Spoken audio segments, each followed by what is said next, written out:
शिवराज वापस छीनेंगे सीएम पद, वापसी के दिए संकेत। लाडली बहनों से मिलकर शिवराज ने कर दिया बड़ा दावा। शिवराज के बयान से मोहन यादव की सरकार हैरान, हाईकमान परेशान। मध्य प्रदेश में बीजेपी की जीत में किसका योगदान था? मोदी मैजिक या फिर शिवराज की लोकप्रियता का? शिवराज की योजनाओं के नाम पर मध्य प्रदेश में बीजेपी को जीत मिली या फिर मोदी की योजनाओं पर?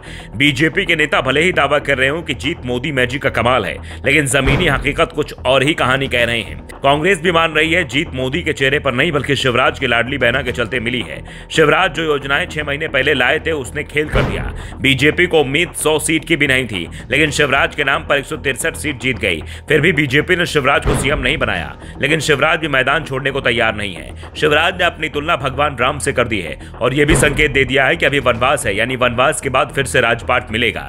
वो फिर से मध्य प्रदेश के सीएम बनेंगे। अब वनवास कितने साल चलेगा? 2 साल, 5 साल या फिर 14 साल? वैसे 14 साल तक शायद शिवराज की कुर्सी से दूर नहीं रहेंगे। दूसरी ओर शिवराज के बयान से बीजेपी हाईकमान भी परेशान दिखाई दे रहा है। दरअसल सीएम पद से इस्तीफे के बाद शिवराज सिंह चौहान लगातार सुर्खियों में हैं। कुर्सी जा चुकी है, लेकिन लाडली बहनों से उनका मोह अभी भी नहीं छूट रहा है। कई बार बहनें भावुक नजर आ रही हैं। अब एक बार फिर ऐसा ही नजारा देखने को मिला।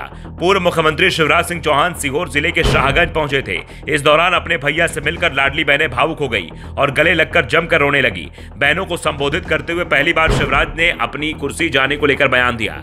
शिवराज ने कहा, छोड़कर नहीं जाऊंगा, चिंता मत करो मेरी बहनों, मैं साथ हूं, नहीं जाऊंगा, मैं लड़ूंगा। शिवराज ने कहा कि कोई बड़ा उद्देश्य होगा। कई बार राज तिलक होते होते वनवास भी हो जाता है, लेकिन कहीं ना कहीं किसी उद्देश्य की पूर्ति के लिए होता है। मत करना, मेरी जिंदगी आप लोगों के लिए है, मैं बहन बेटियों के लिए, जनता जनार्दन के लिए हूं। शिवराज ने राज तिलक की जगह वनवास की बात कह दी है। एक तो संकेत दे दिया है, पहले यह वनवास उन्हें किसी उद्देश्य की पूर्ति के लिए मिला है, दूसरा वनवास समाप्त होगा फिर सत्ता मिलेगी, यानी एक बार फिर से सीएम पद मिल सकता है। इस दौरान शिवराज सिंह चौहान ने संबोधित करते हुए कहा कि बहनों की योजनाएं भी जारी रहेंगी, भांजे भांजियों के कल्याण में कोई कोर कसर नहीं छोड़ा जाएगा।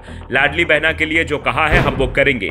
सरकार भारतीय जनता पार्टी की है, कोई कांग्रेस की सरकार थोड़ी है। अपनी सरकार काम करेगी। किसानों को वचन दिए हैं वो भी पूरे होंगे। लाडली बहनों के साथ सीएम आवास, प्रत्येक परिवार एक रोजगार, सभी कामों को नई सरकार आगे बढ़ाएगी। लेकिन सवाल ये भी उठ रहे हैं कि शिवराज सरकार की जिन योजनाओं का नाम प्रधानमंत्री मोदी चुनाव प्रचार में लेने को तैयार नहीं थे, जिन योजनाओं का नाम सरकार बनने के बाद मोहन यादव भी लेने को तैयार नहीं है, उन योजनाओं को शिवराज कैसे पूरा कर पाएंगे? वो भी तब जब उन्हें बीजेपी ने अभी तक कोई काम नहीं दिया है। सीएम पद छीनने के बाद से ही शिवराज पूरी तरह से पैदल हो गए हैं। घर कुर्सी सभी चला गया है, लेकिन अभी भी शिवराज के तेवर जरूर बदले नहीं है। वो अभी भी तीखी बयानबाजी कर रहे हैं। शिवराज की बयानबाजी के चलते बीजेपी हाईकमान भी बैकफुट पर दिखाई दे रहा है। कुछ दिनों पहले हाईकमान ने शिवराज को दिल्ली बुलाया था। जेपी नड्डा ने शिवराज से मुलाकात की थी। इस मुलाकात के बाद शिवराज के तेवर नरम पड़े थे, लेकिन अब एक बार फिर उनके बयान हाईकमान को हैरान कर रहे हैं। खासतौर पर जिस तरह शिवराज मोदी सरकार की जगह अपनी सरकार के समय शुरू की गई योजनाओं का प्रचार कर रहे हैं, उससे हाईकमान परेशान है। Bureau report, the Navdarpan news.